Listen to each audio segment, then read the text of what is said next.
Porque você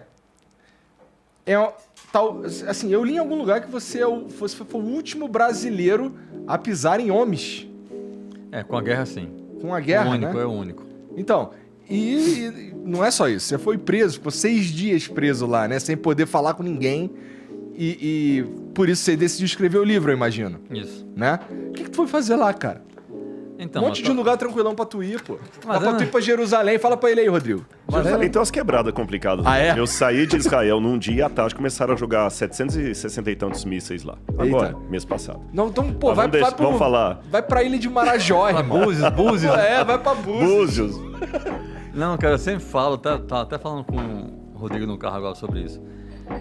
Eu sou muito movido por histórias humanas, né? E aí quando tem um evento global, de importância grande, eu fico sempre pensando nos seres humanos, né? Uhum. E desde a época de faculdade eu tinha um sonho de cobrir uma guerra. E na minha cabeça só valia se fosse no Oriente Médio, que é onde a coisa, né, realmente acontece, né?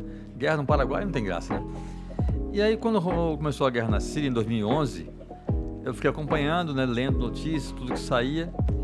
E o epicentro da guerra naquele momento era a cidade de Homs, né? Que antes da guerra tinha quase 2 milhões de habitantes, uma cidade grande, né? Nem isso as pessoas que sabiam, porque aqui no Brasil só saíam matérias, a gente chama de matérias enlatadas, né? Que vem de agências de notícias. Aí saem matérias só numéricas, né? Tipo, morreram 120 pessoas hoje em Homs. Aí você lê a matéria, tinha lá uma declaração da ONU, uma declaração do governo da Síria, uma declaração de alguma ONG ligada a ativistas, e mais nada. Não tinha nome de ninguém que morreu, não tinha história das pessoas, como é que é viver nesse lugar, né? entendeu? Frio pra cacete. Exatamente. E aí eu fiquei um ano, né? Na época que começou a guerra, eu estava no Estadão, né? No jornal. Meu trabalho não era fazer matéria, eu era editor. Mas acompanhando tudo isso, eu falei, cara, eu quero ir para esse lugar, entendeu? Eu quero cobrir essa guerra. Mas não era meu trabalho fazer aquilo, cobrir guerra, né? E toda matéria que vinha, saía todos os veículos, Igor, sem exceção no Brasil. TV, jornal, revista, portais, todos matérias só assim, numéricas e oficiais. Uhum. Eu saí do Estadão e fui para Isto É. Na Isto É, meu trabalho também não era fazer matéria, não era repórter. E eu, por conta própria, articulei tudo, até que eu consegui o visto de imprensa para ir para a Síria, cobrir a guerra. Para mostrar o que eu chamo de o lado humano das histórias, no caso da guerra. Eu queria muito mostrar isso. Como é que a guerra afeta a vida das pessoas, entendeu? O dia a dia, as famílias, os jovens, os casais, as crianças, eu queria ver isso. O comércio, o negócio na cidade.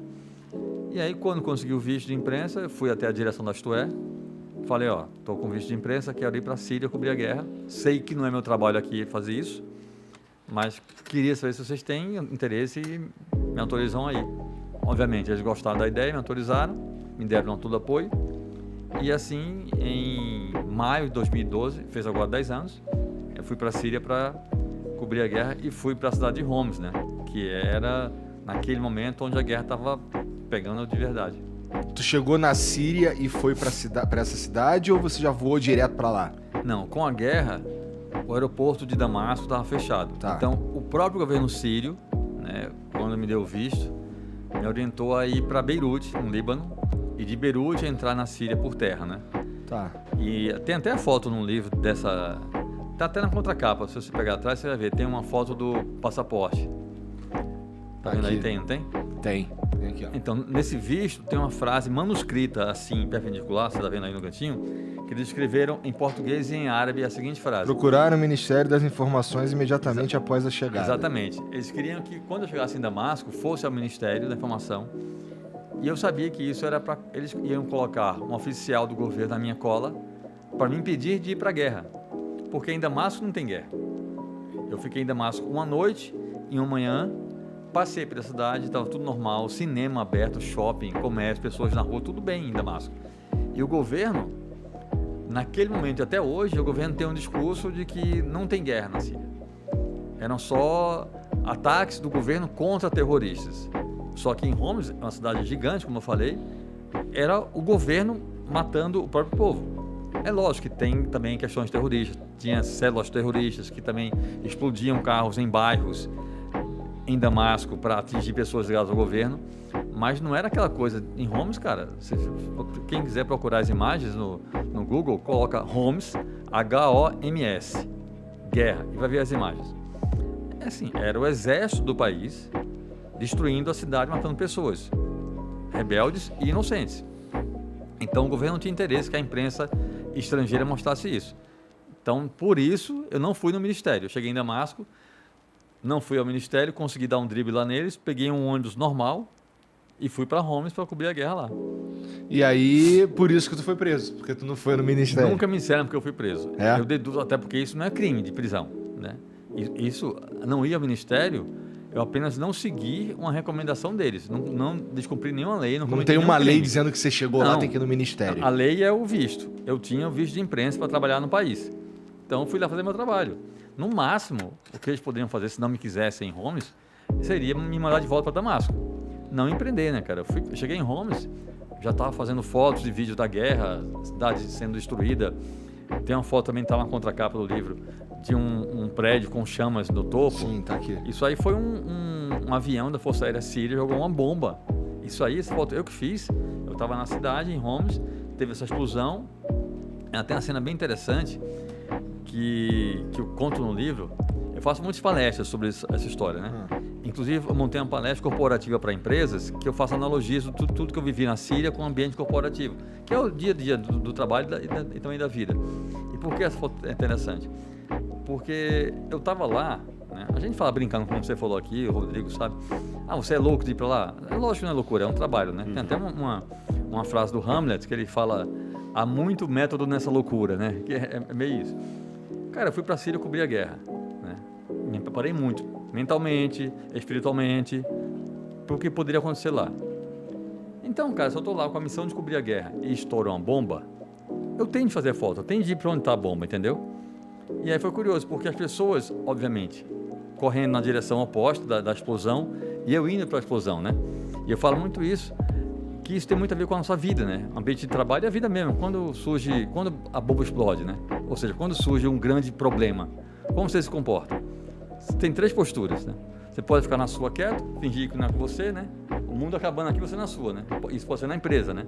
Você pode fugir, né? Vou tomar um cafezinho aqui, né? O mundo acabando, você sai de perto. Ou você pode, né? Tô aqui para ajudar a resolver, né? Naquele momento, eu falo muito isso, Igor. Não é, sinceramente, as pessoas às vezes falam, nossa, você é muito corajoso. Não é isso. De verdade, não é isso. Não sou corajoso, não sou valentão. Só que eu tô lá com uma missão muito clara. Eu vou cobrir a guerra. Eu saí de São Paulo, cara. Fui lá para Homs, um trabalho do campo para chegar naquele lugar. Todo mundo dizia que eu não ia conseguir chegar lá. Cheguei para cobrir a guerra. Explode uma bomba, eu vou fugir da bomba, então não vai, né, velho? Então fica em casa, né? Mas não é? E aí eu fui lá e fiz a foto da explosão.